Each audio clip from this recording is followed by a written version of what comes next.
It is the big wake-up call on AM 1280 WBIG. I'm Ryan Gatenby, and we have one of our most frequent guests, one of our favorite guests calling in, talking about eats and treats and must-haves for the holidays, and always fun to talk with Chef George Duran. Good morning. Good morning, Ryan. You know it's the holidays. It's time to eat more.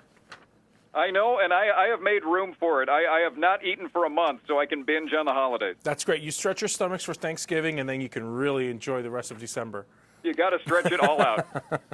That's right. So, you know what? Actually, the first thing I think of when it comes to the holidays is baking, believe it or not, the smells of baking. So I personally like to add flavors and fun to my homemade creations, and I actually work with Hershey's Kitchens to do that. They have the classic baking chips to even low-sugar alternatives like cocoa. So check this out. This year I'm making these pudding glasses, and I kind of pipe the pudding inside of these shot glasses, but I mix it with their brand new Hershey's S'mores baking pieces that include milk chocolate chips, graham cookie pieces, and mini marshmallows, or even their brand new Hershey's cookies and cream baking pieces that have a mix of white chips and chocolate cookie bits. And this pudding is really simple to make, and you pretty much put them in these little small shot glasses, throw them in the fridge a day before even, and then when the guests come, boom, pop it out and serve it.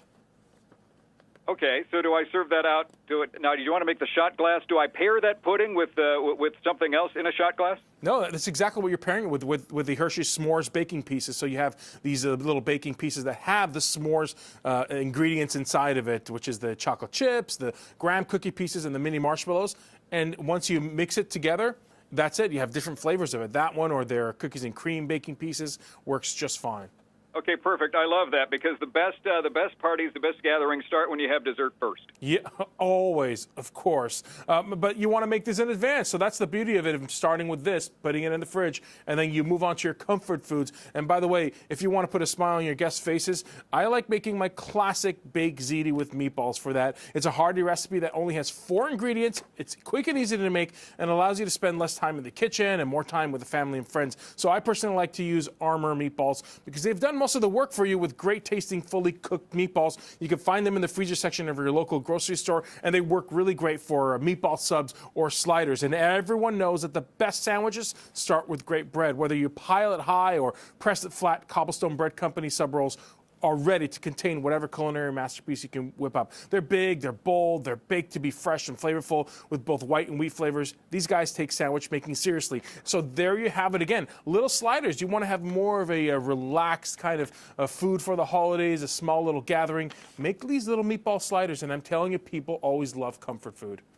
I got to tell you, it's only 9:33 here, but I am ready for a giant meatball sub, too. It's a little later here. It's almost lunchtime here, so come on over to New York, and you'll have lunch at the same time. That's right. I'm just going to start being on my own personal Eastern time. You're right. Then I can eat lunch a lot earlier. Absolutely. You know, one of the questions I get asked all the time is, how often should I change my spices and upgrade them for the holidays particularly? And that's the thing that I say. Every year, upgrade your spices. Change them up. You want to have the fresher spices all the time. So I tell them to use premium spices and herbs with their recipes. And Spice Islands is the one that offers you the highest quality spices to elevate the entire menu. So they handpick many of their spices and take extra steps to capture the natural oils, which really gives the spices their rich flavor. So this year, I'm making my rosemary lamb chop appetizers. You can truly taste the warm, peppery aroma of the rosemary and serve it with a sweet and tart cranberry apple chutney. And with that, I'm going to serve these butternut squash soup shooters with thyme butter on top of it. It is a thing of absolutely delicious. The quality of the spices makes a world of a difference with your dishes. Yeah, I was a little embarrassed. We actually went to make cheesy garlic bread the other night, and I got out the garlic powder and flip it over in like 2015. Yeah, oh no. 2015, that's not good. Look out for those expiration dates, folks, and always get the premium quality spices. It really makes a world of a difference. Otherwise, as you said, you're going to be using old stuff, and they don't impart flavor. They tend to be kind of bitter. But something like Spice Islands, well, you know you're getting quality spices, and the oils are already in there still, and you can smell and taste the difference the moment you use them. All right, so, you know, one of the things that people ask me is, how do I pair wines with the foods? And that's a really good point. You want to get with really good recipes, delicious recipes, you want to pair them with great wines. And I've been working recently with Hess Estate Vineyards. They're in Napa Valley. It's owned and managed by a fifth-generation Hess family since 1978. They're affordable, they're approachable, and crafted for immediate enjoyment. So Hess Select Wines, they represent, and that's the outstanding example of wines from California's North Coast. So for the holidays, I make my stuffed goat cheese stuffed mushrooms, which pairs wonderfully with the Hess Select Monterey Chardonnay. And with their North Coast Cabernet Sauvignon, it's the perfect complement to a quick and easy coq au vin that I made. And this is a coq au vin recipe that isn't, you don't have to have a French culinary degree like me to do it. I've simplified it, so really a few ingredients go in it, and it's not that difficult to make a nice coq au vin, which is kind of like a chicken wine stew, which is perfect for the holidays, and a great accompaniment would be the North Coast Cabernet Sauvignon by Hess Wines.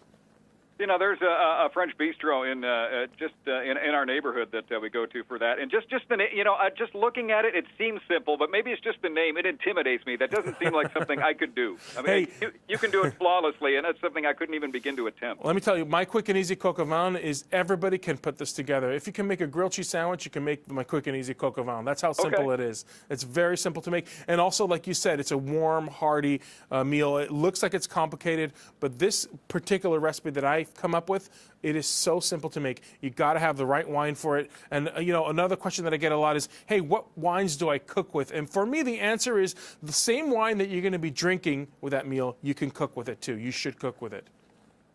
All right, well, George, I got to get that recipe then. So where can I find that, and where can I find out more about what we talked about today? Yeah, so all this information and more recipes, you can check out dailylounge.com.